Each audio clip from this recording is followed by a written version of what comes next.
Many members of Congress had pushed the president to fully brief Congress and to wait for his authorization before taking any action against Syria.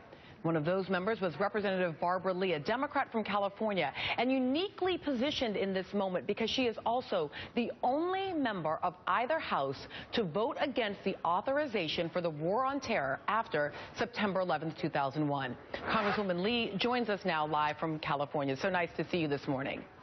Glad to be with you, Melissa. So tell me first, you wrote a letter that's dated August 29th urging President Obama to, in fact, ask Congress to consult with Congress to go through this democratic process, writing, "We strongly urge you to seek an affirmative decision of Congress prior to committing any U.S. military engagement to this complex crisis." How did you react to the president's announcement yesterday?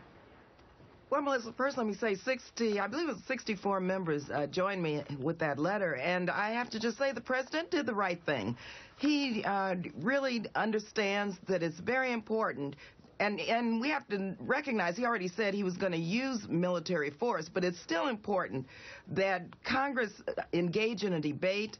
We have to look at what the ramifications of a military strike, will be. We have to really understand, and Secretary Kerry said it very well, that there's no real military solution, and we have to get to a negotiated settlement. And so I'm so pleased that the president is going to wait for this debate, because the public needs to understand what the unintended consequences could be, and really a little bit more about what could take place as a result of a military strike. You talk about here a robust debate, and certainly American audiences had an opportunity to see the British Parliament in that kind of debate this week. But honestly, the 113th Congress has not been so good on robust, substantive debate. It has been so partisan. How do you see this debate going? Will it be substantive? Will it be about the issues? Or is this going to be, once again, about an obstruction relative to the president? Melissa, this is a very grave moment. So many people have been killed through the use of chemical weapons, which we all must condemn. The world should never allow this to happen. These are crimes against humanity. I believe that this is going to be a very strong bipartisan debate, because there are Republicans and Democrats who believed that the president should come to Congress before issuing this authorization to use force. And so I think members of Congress really know the gravity of the moment and know that there is a possibility that this could lead to more regional conflict. It could lead to more use of chemical weapons, and that we have to really make sure the American public understands what is taking place. So, yes, the Congress has not been very productive in terms of debating much, in terms of passing legislation. I mean, we can't even get a jobs bill passed. All the Tea Party Republicans are trying to do is defund the Affordable Care Act. This is a moment, however, where Democrats and Republicans must come together and really make some decisions as to how to move forward.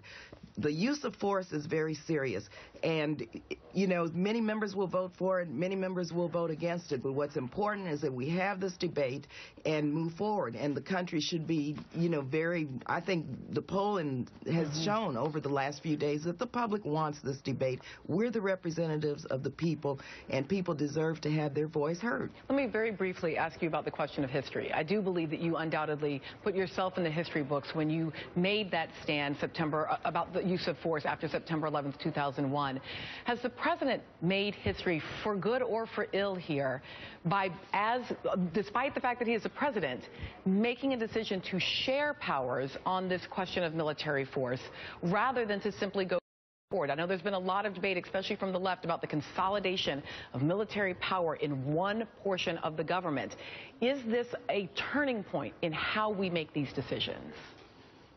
I think that the president really, as he said, you know, this is a democracy, and in a democracy, the voice of the American people deserves and must be heard.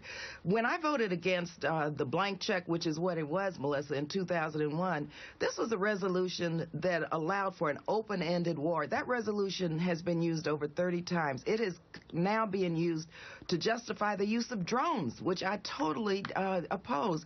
And so we have to be very careful with regard to any type of use of force resolution, and in fact that the Congress must make sure that this is very tight, that it's very narrow, that it's exactly what the administration wants, and that it does not lead to any more warfare and any more violence and use of chemical weapons. The resolution I voted against, and it was a tough vote, Melissa, but that resolution, unfortunately, will be in play until we repeal it. And now I'm working to try to repeal it. But just know that we cannot allow any president, any administration to continue to use force without coming to Congress. And so I'm very pleased and proud that the president is doing exactly what he said he was going to do, and that is come to Congress for this authorization. Congresswoman Barbara Lee, thank you for joining us, especially because it's so early on the West Coast. Thank you, Melissa. So glad to talk to you today. Up next, more on the president's big gamble, political genius or politically dangerous.